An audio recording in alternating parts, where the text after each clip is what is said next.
Thank you, Mr. General Evaluator. You know, today's world isn't a very gregarious place when it comes to controversial topics. It seems like we're afraid to argue about ideas anymore. Tom, you took a logical approach to try to have an objective viewpoint, but in the later part of my evaluation, I want to encourage you to feel comfortable about including yourself and revealing your own thoughts and your journey. So I always divide up evaluations into what you did really well and what you could do better. And it's pretty simple. You had a great setup from your last speech and your introduction. You helped us really understand where you were going and the history behind your speech and why you're giving a modified version of that speech again. Your argumentation was very clear. It was very logical. You had a simple point with great supporting evidence. You simply wanted to help us understand what the motivation was and why there was a contradiction in incentives with Medicare and Medicaid. And of course, as always, your vocal clarity is very strong and you're always engaging to your audience. So great speech and very well done.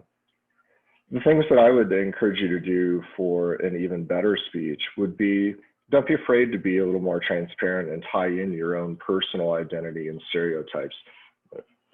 I would think that I had prejudice about government involvement and that the government shouldn't be in the business of healthcare.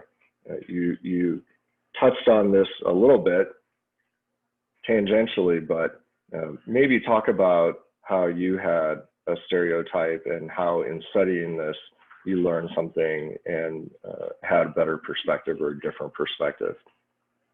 What's your personal connection to that? The other thing that I encourage you to do is regarding your charts, you had a really great chart, two of them. The second one was a little bit heady, probably for our audience. Maybe you could boil it down and give us some facts that would help explain that a little bit better. We're not economics majors and maybe didn't understand that in the time that you had to be able to explain it. The third thing that I had a question about was, even though your analysis makes lots of sense, are there any solutions?